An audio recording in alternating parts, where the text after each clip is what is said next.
Here we are, y'all. The final, finale episode of Bel-Air on Peacock. It is time to talk about it. Let's go.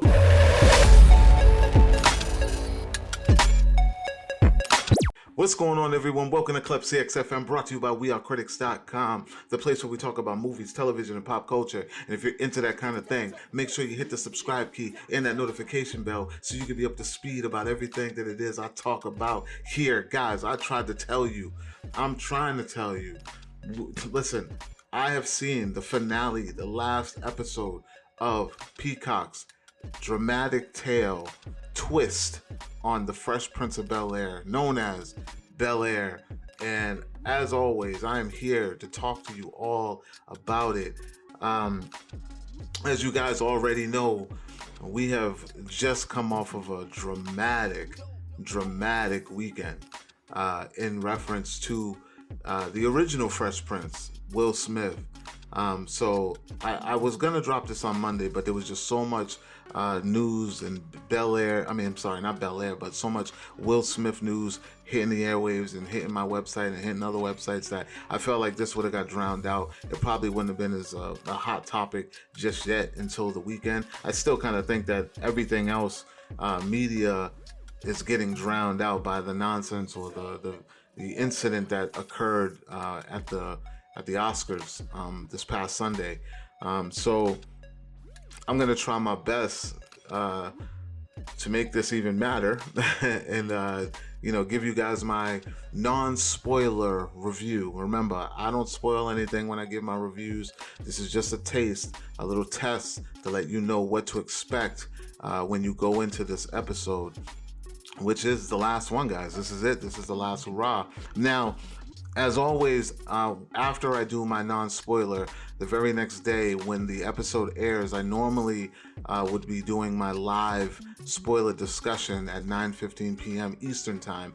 But unfortunately, this week, we're going to have to push it back because I am heading to California to cover WonderCon in Anaheim, California. So I will be in California. For any of you that are going to be in the California area at the Comic-Con, WonderCon, which is thrown by the great people at ReedPop, who also do San Diego Comic-Con, I will be there working as press. So please, if you're out there and you see me at the con, please come up and say what's up. But other than that, so we're going to have to push the live spoiler review that I normally would do on Thursday. We're going to push it to Saturday. And that will be 9:15 p.m. Eastern Time. But of course, 3 hours earlier on the West Coast. So without further ado, and I will see you all there. Without further ado, let's talk about Bel-Air, the finale, episode 10. Episode 10, which is titled Where To? Where to? That's it. Like, where are we going from here? And just like this weekend, it is a very, very, very, very dramatic episode. Probably one of the best, if not the best.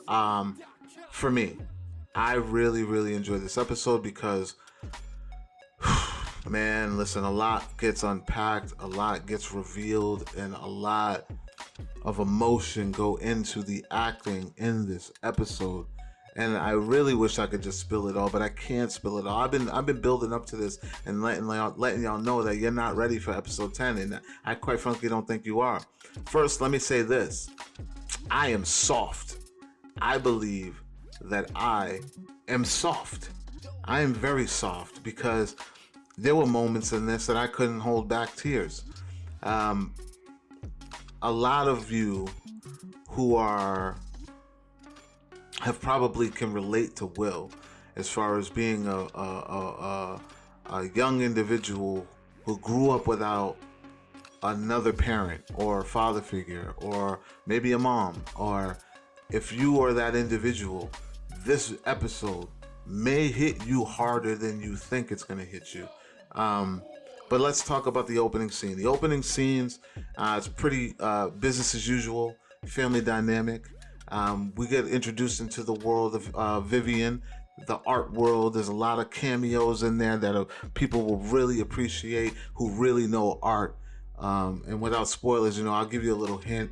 Flyboy, if anybody's familiar with the artwork of that name, you'll know what I'm talking about. But there's some cameos, there's some really cool, elegant scenes, and some cool art that you're gonna see that I think you are all gonna really appreciate. I really like that they are really putting, the culture of black art in the forefront. That's really one of the main keys that they've been keying in on and focusing on. I'm not sure if you guys noticed that, but it's been one of my favorite things because we don't get to see that kind of stuff on a daily basis. So it's really cool to see that Peacock and NBC are really, or Will Smith, or whoever's idea that was executive producing this or developing the show, really wanted to put forth. Maybe it was Morgan Cooper, who knows, but whoever's doing it, salute to you, because I really think that it's something that's very important and very necessary in today's media. So thank you for that. It's really cool.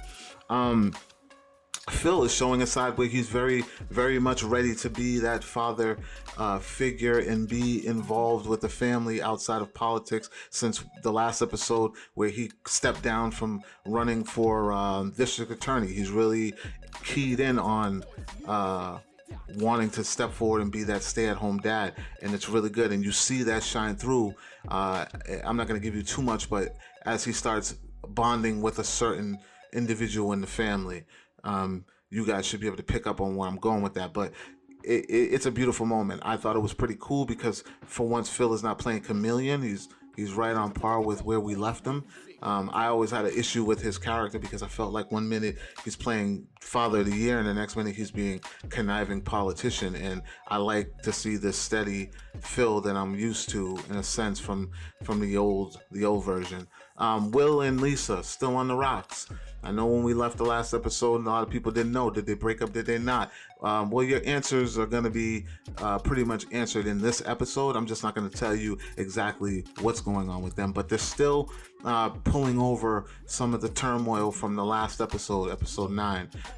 So get ready for that roller coaster. Then you see some cool, cute stuff between Jazz and Hillary that I think is really cool. I love what they're doing with that dynamic. I'm over the fact that we know that their relationship was a lot different from the original one. I'm really cool with what they got going on in this episode. I mean, not this episode, but overall in the show. Like, I really like that cat and mouse. I like you a little bit, I may like you a lot, I don't know, blah blah blah. I like that. It's pretty cool, and it works well for the new Jazz and the new Hillary that we're seeing in this. I can't tell you about the main, because of embargo reasons. I'm limited on what I can say, but I can tell you that there is an overall premise in this that is explored. The overall storyline of this episode, all that stuff that I told you in the beginning, is merely scratching the surface of what this episode is about. And I can't wait for you guys. I'm telling you, the internet is going to be talking, and not only because of what shows up, but the individual who is added to the mix. And I'm not talking about character, I'm talking about the individual. There's an actor added to the mix who goes to a level of performance I never thought would be possible. And I'm telling you, I can't wait to talk nonsense. I can't wait to talk spoiler with you guys, because the emotion and the back and forth, the play, when those actors say, yo, I want to spar with this person, the level of tension and the level of emotion that gets, it was unspeakable. Like, I caught myself in moments of tears because I can't tell you why. I just related a lot to the situation, and I think that anybody that's been in either Will's shoes or, just when you see it, you'll know what I mean. And if you relate to what you see, you will get emotional, whether angry, whether sad, whether empathetic. And if you don't, then there's something wrong with you. But I just really, this episode, it wraps up so well. Will just, Will, even Carlton. There's a very touching moment with Carlton where, he embraces, the situation in a way where he steps up and looks out for somebody, and you'll know what I mean when you see it. Like the character of Carlton has come so far in so little time that I really, really enjoy what they're doing with this gentleman, with this young man playing Carlton. It's unbelievable that I have turned around and actually liked the character that I hated from jump since the show started. Overall, let me just give you the gist of what I feel about this season. I really, really think that they've taken the key things and ideas and topics that we are close to and the characters that we are familiar with and balled them all up and crammed them into this new generation in a way that was very fast-paced, due to the fact that they only had 2 seasons to really legally play with. But for what they've done, it's been a hell of a ride, and I can't say that I really hate the show. I don't hate the show at all. It's very entertaining, and it very much is very reminiscent of what we know and what we're used to. It just took a left turn and did something different and fun, and it was cool to experience this version of the story, The Fresh Prince of Bel-Air, and I honestly am floored at what they pulled off in this last episode, because I don't know, man. I'm floored. I will tell you this. The ending, the actual ending, and I'm talking about credit roll ending, was a little underwhelming. In a sense that it's nothing that we haven't probably seen on the small screen, or heard, I should say. And then, it's over, and then you're like, oh, all right, cool. But that other scene, you'll be like, it might have been worth it, because I couldn't see it staying at that level for the rest of the episode. You probably would have been high strung, and anxiety would have taken the best of you or whatever. But for me, the ending was a little underwhelming. But I am curious to see season 2. I could say that much. I'm very curious to see season 2, and I think that all of you will probably be just as curious, but you won't lose sleep over it. I could say that. You probably won't lose sleep over it, because I'm not losing sleep. I just really appreciate what I saw, and I've seen it more than once. I've watched it more than once, and I'm just floored. Like, every time I watch it, I'm soft. I'm so soft. I really allowed this to penetrate my heart, and my empathy was all over the floor, was all over the table, all over everywhere. Just I was oozing in sadness and frustration and everything that everyone was feeling in that moment. I was feeling it too. It was crazy. Guys, girls, let me know, how pumped are you to see the finale, the last episode of Bel-Air on Peacock? I'm telling you, this last episode, they stuck the landing for me. I thought, if you've been enjoying this thing from episode 1, then you're gonna really love episode 10. I'm telling you that right now. And we made a joke about this. I'll leave it at that. I'm not going to say nothing. But 10 is where it's at, guys. 10 is where it's at. And I think you are going to all enjoy it as much as I did. Let me know how excited you are to see this, guys. Of course, like, comment, share. Make sure you subscribe. And for more movie news, television news, and pop culture, make sure you guys check out wearecritics.com. And I will talk to you all later. Peace.